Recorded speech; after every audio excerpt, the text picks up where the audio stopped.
Dari 1 gram NaOH, MR sama dengan 40, akan dihasilkan larutan NaOH 0,25 molar bervolume titik-titik. So, di sini kita punya NaOH, MR sama dengan 40. Diketahui dia 1 gram jumlahnya, itu adalah Wt.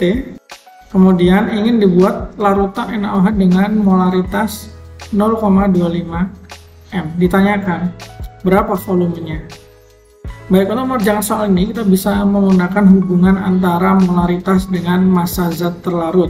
Rumusnya adalah sebagai berikut, di mana V ini dalam mililiter ya. Baik, mari kita masukkan saja yang diketahui. M molaritas kita dapat di soal 0,25 sama dengan Wt 1 gram. MR-nya ada di soal 40 kali 1000 per V-nya yang dicari ya. Untuk mencari V-nya, kita bisa pindah ruas. Awalnya V di bawah sebelah kanan, sekarang bisa kita pindah di kiri tapi di atas. Sedangkan untuk 0,25-nya awalnya di atas sebelah kiri, kita pindahkan sebelah kanan jadi di bawah. Nah, kalau dihitung V-nya akan ketemu sebesar 100 ml. Jawaban yang paling cocok adalah yang B. Kita lanjutkan. Aluminium sulfat Al2SO4 3 kali sebanyak 3,42 gram ditambah air hingga volume larutan 2 liter. Jika diketahui ArAl27, ArS32, ini nggak tahu ini apa, ini harusnya 16 itu adalah ArO sama dengan 16. Molaritas larutan yang terbentuk adalah, mari kita identifikasi yang diketahui. Di sini kita punya zat terlarut aluminium sulfat Al2SO4 3 kali. Masanya diketahui 3,42 gram. Kemudian dia dilarutkan dalam air hingga volumenya 2 liter, berarti volume adalah 2 liter. Atau kalau kita jadikan mili jadinya 2000 ml. Kemudian yang ditanya molaritas larutan yang terbentuk adalah M-nya berapa. Kita menggunakan rumus yang sama dengan soal sebelumnya, di mana rumus ini menghubungkan antara molaritas dengan massa zat terlarut. Namun di sini kita punya masalah. Masalahnya apa? Kita lihat ya, Wt kita punya 3,42 gram, V kita punya 2000 ml. Yang belum kita punya adalah MR. Maka sebelum kita menggunakan rumus ini, kita harus mencari dulu MR dari zat terlarutnya. Tidak lain dan tidak bukan adalah Al2SO4 3 kali. Untuk menghitung MR ini sama saja dengan 2 kali ArAl. Kenapa ada 2? Karena Al-nya di senyawa ini ada 2, Al2. Ditambah S-nya ada 3, berarti 3 kali ArS, ditambah O-nya ada 4 kali 3, 12 ya, berarti 12 dikali ArO. Tinggal kita masukkan angkanya yang ada di soal ini, ArAl, ArS, dan ArO. 2 dikali 27 ditambah 3 dikali 32 ditambah 12 dikali 16. 54 tambah 96 tambah 192. Hasilnya adalah 342. Sekarang MR-nya ketemu, kita masukkan ke dalam rumus. Kita masukkan untuk M, itu yang dicari, kita nggak tahu, kita tulis M saja. Wt diketahui di soal 3,42 per MR-nya adalah baru saja kita hitung 342 kali 1000 per V-nya dalam mili 2000. Dari sini kita dapat M-nya adalah 0,005. Jawabannya adalah E. Kita lanjutkan. Konsentrasi larutan asam formiat HCO2H 4,6% massa, ARH1, ARC12, dan ARO16 dengan massa jenis sekian adalah, baik, konsentrasi ini nama lainnya molaritas ya. So di sini kita diminta menghitung konsentrasi atau molaritas. Dengan data yang diketahui, kita punya asam formiat dengan kadar massa, persen massa 4,6%, kemudian massa jenis Rho 1,01 gram per mililiter. Nah, hubungan antara molaritas dengan Rho dan persen massa kita bisa tuliskan dengan rumus berikut. M sama dengan Rho dikali kadar massa atau persen massa dikali 10 per mr. Rho kita sudah tahu, persen massa kita sudah tahu, mr-nya yang belum kita ketahui. Maka dari itu kita hitung dulu mr.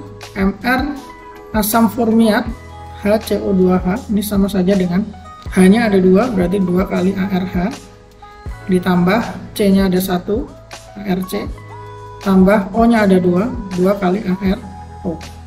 Kita masukkan nilai masing-masing AR. Hasilnya adalah 46. Ini adalah MR asam formnya. Nah, kalau sudah diketahui semuanya, tinggal kita masukkan ke dalam rumus. M sama dengan rho-nya 1,01 dikali kadar masanya 4,6, kita tulis 4,6 kali 10 per MR-nya 46.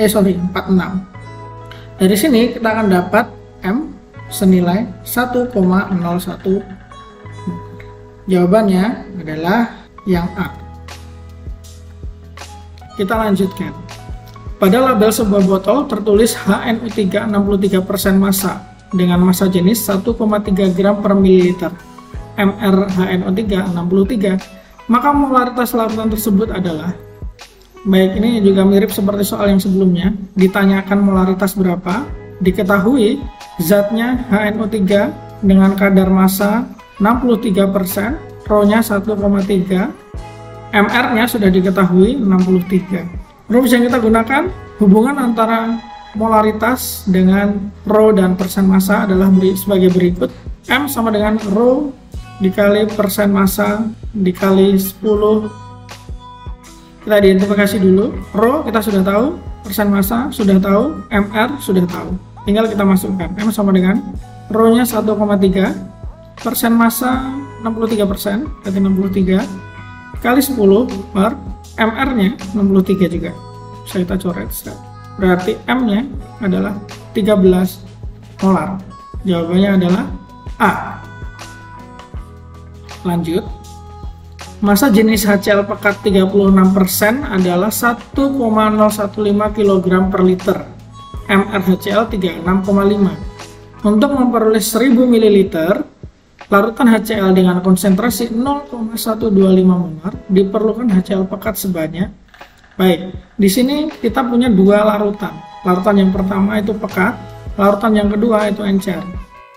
Larutan pekatnya berisi HCl, encernya pun juga berisi HCl. Larutan pekatnya kita identifikasi dulu apa yang diketahui. Kita punya persen massa 36%.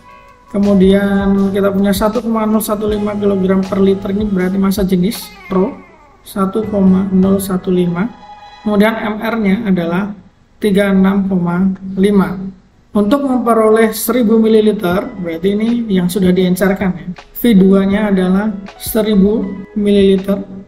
HCl 0,125 molar, ini adalah molaritas larutan encernya 0,125 molar. Nah, yang ditanyakan diperlukan HCl pekat sebanyak, ini kan satuannya mililiter, berarti kan volume ya. Ini ditanya V1-nya berapa nih. Di sini kita nggak tahu M1-nya berapa, V1-nya juga berapa, kita nggak tahu. Nah, ini adalah kasus pengenceran dari yang pekat ke encer. Rumus yang menghubungkan konsentrasi larutan sebelum dan sesudah pengenceran adalah sebagai berikut. M1V1 sama dengan M2V2. Kita identifikasi dulu ya. M1 kita nggak punya, V1 yang ditanyakan, M2 kita punya, V2 kita punya. Kita masukkan dulu aja yang diketahui. M2 0,125, V2-nya 1000. Berarti M1 kali V1 adalah 125. Kita keep dulu persamaan ini. Untuk menghitung V1-nya, kita kan harus menemukan M1. M1 itu adalah molaritas larutan pekat. Nah, yang diketahui di larutan pekat ini adalah persen massa, rho, dan MR. Sehingga kita bisa mencari M1-nya dengan rumus rho kali persen massa dikali 10 per MR. Kenapa pakai rumus ini? Karena data yang diketahui adalah rho dan persen massa. M1 berarti sama dengan rho-nya 1,015 dikali persen massanya 36 kali 10 per 36,5. M1 akan diperoleh sebesar 10,01 molar. Selanjutnya M1 dimasukkan ke persamaan yang tadi, persamaan pengenceran ya. M1-nya dimasukkan, hasilnya akan menjadi M1 10,01 dikali V1 sama dengan 125. Berarti V1 nya bisa kita hitung 125 per 10,01. Hasilnya adalah 12,486 ml atau 12,48 boleh juga, atau 12,49. Jawaban yang paling tepat adalah 12,48 ya, C. Lanjut, fraksi mol suatu larutan metanol CH3OH dalam air adalah 0,5. Konsentrasi metanol dalam larutan ini dinyatakan dalam persen berat metanol adalah, oke, di sini berarti kita punya campurannya. Isinya adalah metanol CH3OH dan air H2O. Kita misalkan aja metanol ini A, H2O ini B gitu ya. Di sini kita punya di soal fraksi mol A, fraksi mol metanol adalah 0,5. Sementara fraksi mol B kita nggak tahu. Tapi kita bisa hitung fraksi mol B dengan apa? Dengan mentotalkan fraksi mol dalam campuran, seluruh zat dalam campuran, itu pasti sama dengan 1. Jadi kalau XA-nya adalah 0,5, XB-nya akan ketemu 0,5 juga. Nah, ini ya. Kita tahu XA dan XB sama-sama 0,5. Kemudian di sini ditanyakan persen massa dari metanol dalam campurannya. Persen massa berapa ini? Atau kita bisa simbolkan, karena kita udah simbolkan metanol sebagai A ya. Persen massa A berapa? Baik, kita mulai dari definisi persen massa dulu. Kalau kita ditanyakan persen massa A, maka ini sama saja dengan massa A per massa campuran kali 100%. Ini definisinya. Kemudian campurannya ada apa saja? Massa campuran itu adalah massa zat-zat dalam campuran ditotalkan, dijumlahkan. Di sini kasusnya ada dua zat dalam campuran, yaitu metanol dan air. Berarti W campurannya adalah WA tambah WB. Kemudian hubungan antara WA, ini kan fraksi mol ya. Hubungan antara massa dengan mol adalah sebagai berikut. WA itu sama dengan mol A dikali MRA. WB sama dengan mol B dikali MRB. Nah, kita udah punya hubungan-hubungan seperti ini. Biar enak kita hitung dulu MRA dan MRB ya. Di sini aja. MRA itu kan metanol. Berarti dia sama saja dengan ARC plus H-nya ada 4, berarti 4 kali ARH ditambah lagi O-nya ada 1 ARO. MRA ini akan sama dengan 12 tambah 4 tambah 16. Hasilnya adalah 32. Sedangkan MRB ini sama saja dengan 2 kali ARH, karena H2O ya, hanya ada 2, O-nya ada 1 ditambah ARO. 2 kali 1 tambah 16, hasilnya adalah 18. Nah, ini kita udah dapat. Sekarang kalau ini kita gabungkan ke semuanya ini, kita bakal dapat rumus akhir persen A sebagai berikut. Persen A ini akan sama dengan NA kali MRA. Nah, itu kan WA-nya ya. W campuran kan WA tambah WB. WA-nya NA kali MRA ditambah NB kali MRB. Yang ini mewakili WA, yang ini mewakili WB kali 100%. Kemudian tentunya muncul pertanyaan, NA ini berapa, NB ini berapa kan gitu ya. Oke, nah dari sinilah kita hubungkan NA, NB ini dengan fraksi mol. Jadi kalau misalkan kita punya N total adalah 10, ini bebas ya mau misalkan berapa ya, maka NA itu akan sama dengan XA dikali N total. XA nya 0,5 dikali 10, hasilnya adalah 5. Ini untuk yang NA. Kalau yang NB gimana? Sama, NB itu akan sama dengan XB dikali N total. NB nya sama dengan XB 0,5 kali 10, hasilnya 5. Nah, kita pakai aja angka NA dan NB dari sini. Nanti teman-teman bisa coba kalau N totalnya dicoba 100, gimana hasilnya NA dan NB nya. Terus masukkan ke rumus persen A, apakah hasilnya sama. Kalau hasilnya sama berarti pemisalan ini benar atau boleh gitu ya. Kita lanjutkan ya. Karena di sini kita memisalkan N total adalah 10, kita ketemu NA-nya 5, NB-nya 5 juga. Tinggal kita masukkan NA 5 dikali MRA-nya adalah 32, 5 kali 32 ditambah NB adalah 5 juga per 18, hasilnya adalah 64%. Jawabannya adalah C. Kita lanjutkan.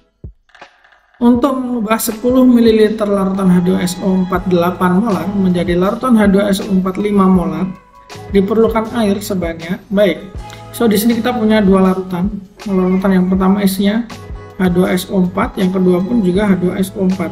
Bedanya di sini, molaritasnya 8 molar, volume awalnya 10 ml. Kemudian larutan yang kedua, H2SO4 memiliki molaritas atau M2 sebesar 5 molar. Volumenya kita tidak tahu. Kalau kita lihat di sini, awalnya 8 molar, kemudian menjadi 5 molar. Artinya ini adalah kasus pengenceran. Makanya di sini di sini ditanyakan diperlukan air sebanyak berapa, kan pengencerkan itu kan ditambahkan dengan air. Nah, langsung saja hubungan molaritas larutan sebelum dan sesudah diencerkan. M1V1 sama dengan M2V2.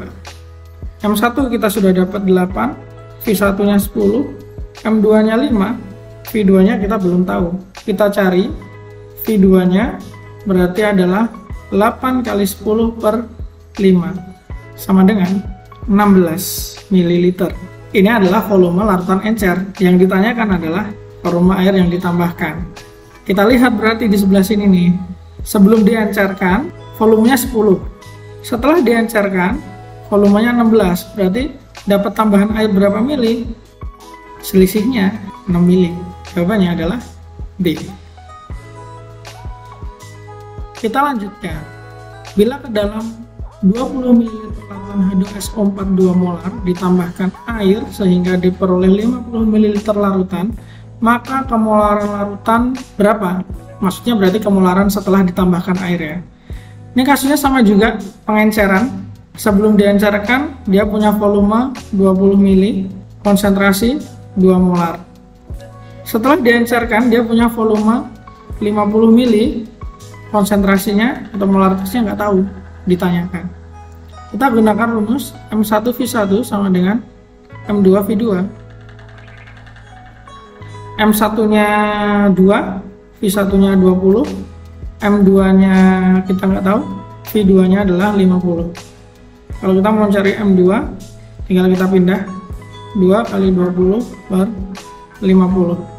M2 sama dengan 0,8 molar. Jawabannya adalah D. Kita lanjutkan. Jika 150 ml larutan asam sulfat 0,2 molar dicampur dengan 100 ml larutan asam sulfat 0,3 molar, konsentrasi campuran menjadi baik. Di sini kita punya dua larutan, terus dicampurkan ya. Larutan pertama sama-sama asam sulfat, isinya V1-nya 150, M1-nya 0,2 molar, V2-nya adalah 100 ml, M2-nya adalah 0,3 molar. Nah, kedua larutan ini saling dicampurkan menjadi, kita katakan campuran ya.